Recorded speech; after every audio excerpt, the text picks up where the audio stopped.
High everyone, सन्चै हुनुहुन्छ? Hope सन्चै हुनुहुन्छ होला। म पनि सन्चै छु। आज चाहिँ हामी बन्दीपुर जाँदैछौँ। बन्दीपुरमा हामी के गर्छौँ, कहाँ जान्छौँ हजुरहरूलाई भ्लगको मार्फत सेयर गर्नेछु है त। अहिले चाहिँ हामी बन्दीपुर प्रवेश गर्ने गेटमा पुगे। अब चाहिँ हामी बन्दीपुरतर्फ लाग्दैछौँ।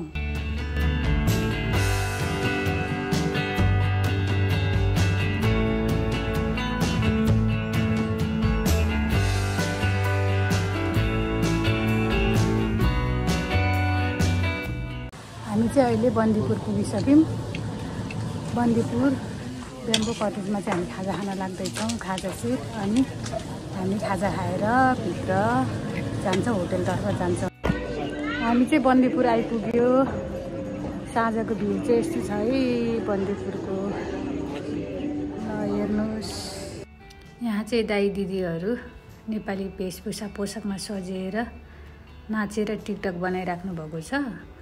अनि विदेशी पर्यटक पनि सामेल भएर इन्जोय गरिराख्नु भएको छ। हेरौँ न कस्तो रमाइलो गरिराख्नु भएको उहाँहरूले।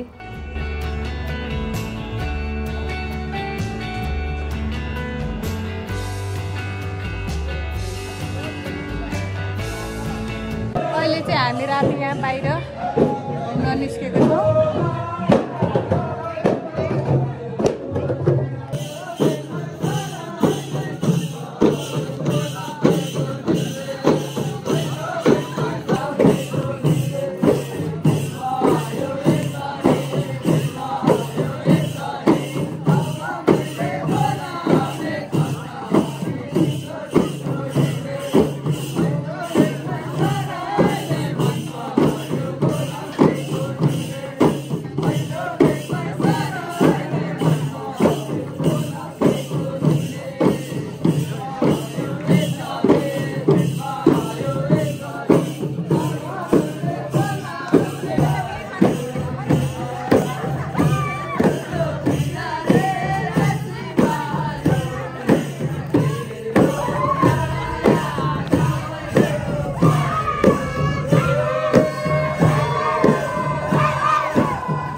Good morning from Bandipur.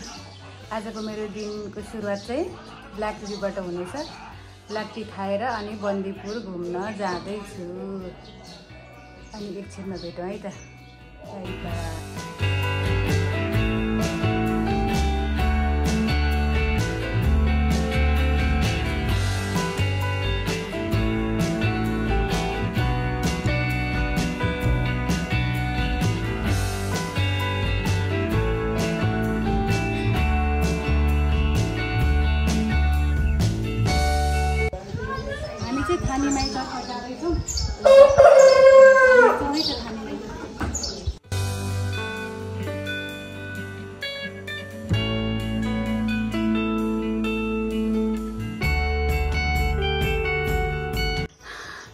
म चाहिँ थानीमाई जाँदैछु, हिँडिरहेको छु। गर्मी भयो, यहाँबाट चाहिँ यस्तो देखिँदो रहेछ। उकालो चढ्दैछु।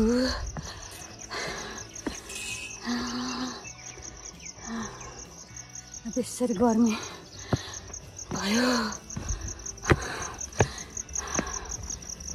भाइलाई यहाँबाट चाहिँ यस्तो देखिन्छ। यहाँ देखिराखेको छ बन्दीपुर। हामी चाहिँ थानीमाई जाँदैछौँ। हामीले रस्तामै बनायो। टाढै रहेछ नि, अझै वहाँ माथिसम्मै रहेछ।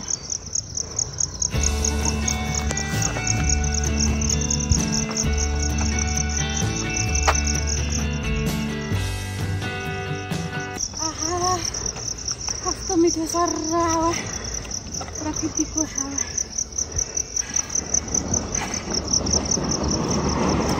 बन्दीपुर बन्दीपुर आएको घुम्नलाई मन छ तिम्रो गाडीमा।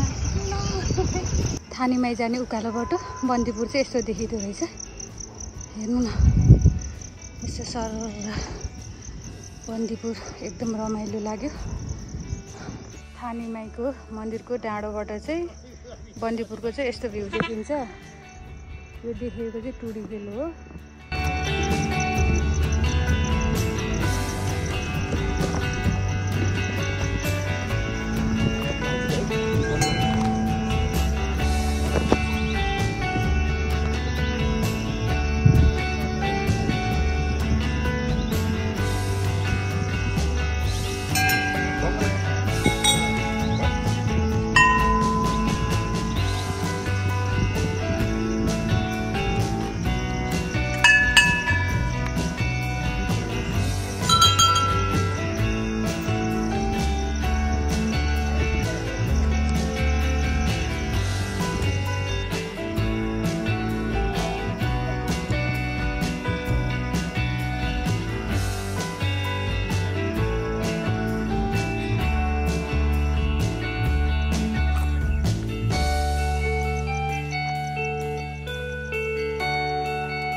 वैशाख महिनाको यस्तो चर्को घाम, यस्तो गर्मी छ।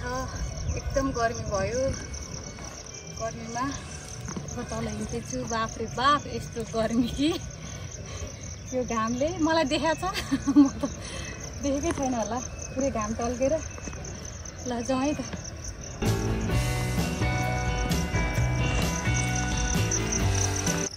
ल एभ्रिवान, मेरो चाहिँ भुसुक्कै म डढेँ घामले। सनस्क्रिन र अलिक हल्का मेकअप गरेर आएको, सबै बगाएर लयो। छैन, म डढेर अँगार हुन लागेँ। गर्मी पनि यस्तो गर्मी छ कि के भन्नु छ र। बाबै बाबै गर्मी, के साह्रो गर्मी। बन्दीपुर आएको घुम्नलाई मन छ तिम्रो गालैमा चुम्नलाई घामले डढायो। टुडी हिल जाने बाटोमा हिँड्दैछु म। तपाईहरु पनि अवश्य आउनु होला बन्दीपुर, तीनधारा, टुडी हिल, थानीमाई मन्दिरमा दर्शन पनि गर्न पाउनुहुनेछ। यहाँको फुड चाहिँ एकदम मिठो रहेछ। गर्मी चाहिँ बेसरी छ। गर्मी महिनामा गर्मी हुने नै भयो हैन। त्यही पनि गर्मीलाई त्यागेर यो मोमेन्टलाई इन्जोय गर्दैछु म। यहाँ चाहिँ यस्तो पुरानो घर, कस्तो राम्रो घर हौ।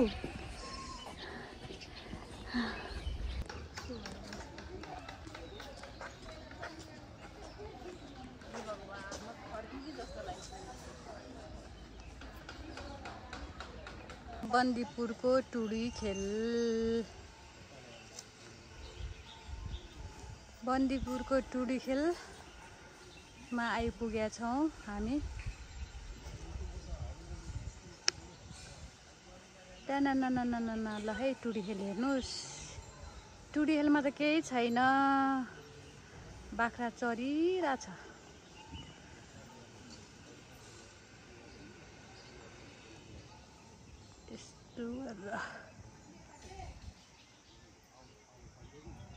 यो चाहिँ बन्दीपुरको टुडी खेलबाट देखिने भ्यू हो।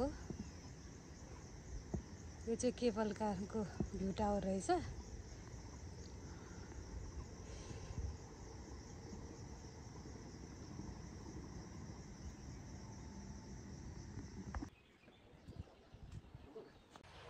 टुडी खेल पनि घुमियो। गर्मी त उदुमै हो, उदुमै गर्मी। बाबै के साह्रो गर्मी हौ। यो तनावको गर्मीले लान्छ कि के। अहिले चाहिँ 3 धारा जाँदैछौँ। 3 धारातर्फ लाग्दैछौँ है त।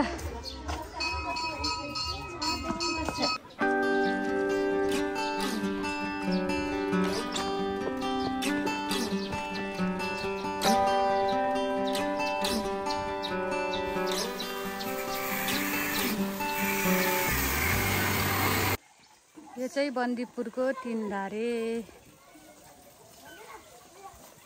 यहाँ चाहिँ लुगा धुने नुहाउने गर्नु हुँदो रहेछ।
बन्दीपुरलाई बाई बाई गर्दै अब चाहिँ फर्किन लाग्यो।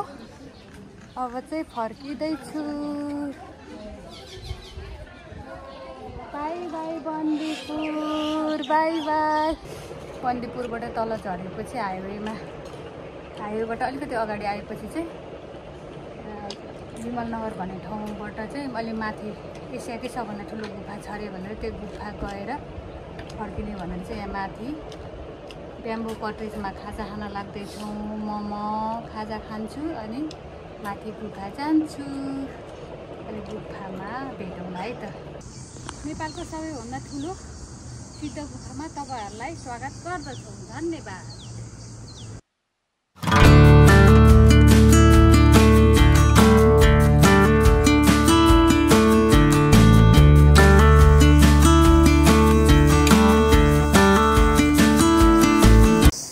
यो देखिएको गाउँ चाहिँ विमलनगर हो। त्यहाँबाट हिँड्दै हिँड्दै हिँड्दै यो देखेको बाटो हुँदै आउने हो। आधी घण्टा लाग्दो रहेछ। हिँड्दै आए। अब अझै यहाँ माथि जानुपर्ने छ। अब कति लाग्ने हो थाहा छैन।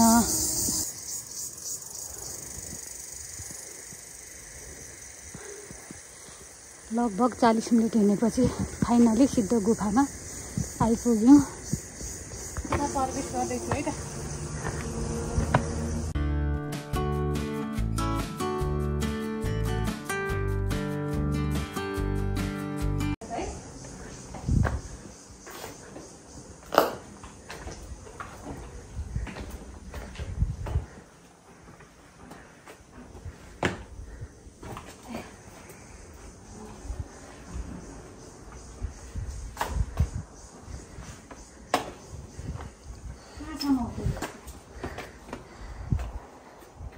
यहीसम्म हो।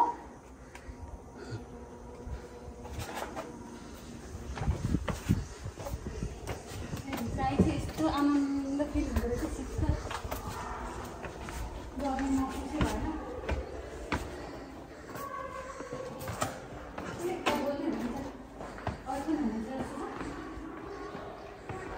यो गुफा चाहिँ नेपालको सबैभन्दा ठुलो सिद्ध गुफा हो।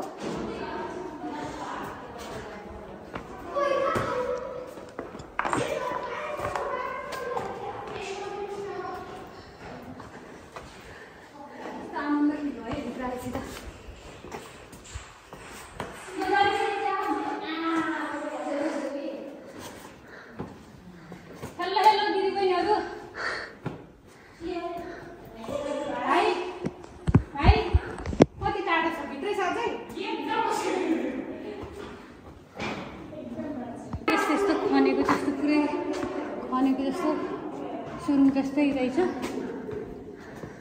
यस्तो गर्मी थियो। आएपछि एकदम शीतल फिल भयो, महसुस भयो। आनन्द भइरहेछ।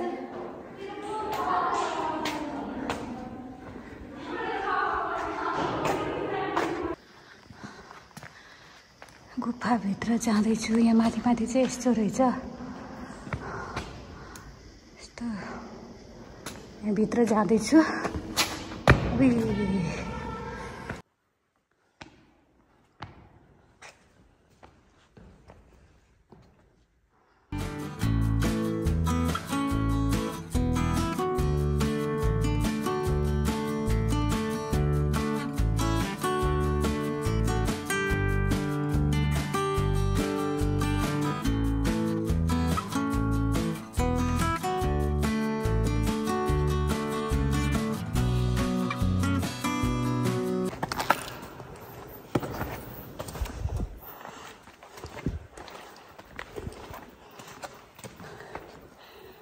गुफाको एन्डिङ चाहिँ यहीँसम्म रहेछ।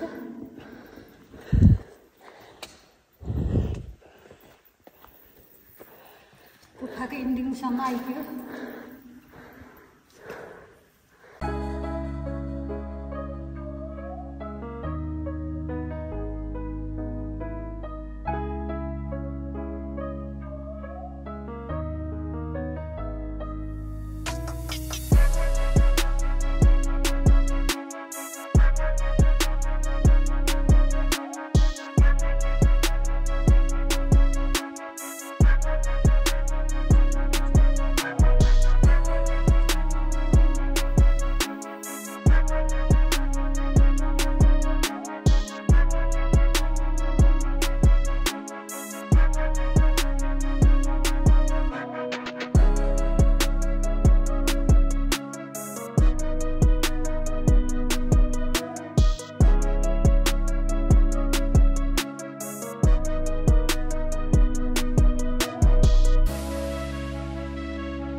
कस्तो शीतलको भएको छ।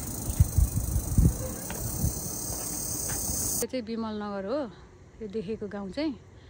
अनि यहाँ यो विमल नगरबाट चाहिँ लगभग 40 मिनटमा चाहिँ हामी यहाँ माथि शीत गुफाको गेटमा आइपुग्यौँ। अनि शीत गुफा चाहिँ यो पहाडको बिचमा रहेछ। शीत गुफा घुमेर हामी फर्क्यौँ। अब चाहिँ जाँदैछौँ तलतिर। अब यो बाटो हुँदै फेरि कुरुकुरु झर्ने हो। शीत गुफा भ्रमण गरिदिनु भएकोमा धन्यवाद। शीत गुफा घुमेर फर्किसकेँ। अब चाहिँ काठमाडौँ फर्किँदैछु। मेरो भ्लग चाहिँ यहाँ इन हुनेछ।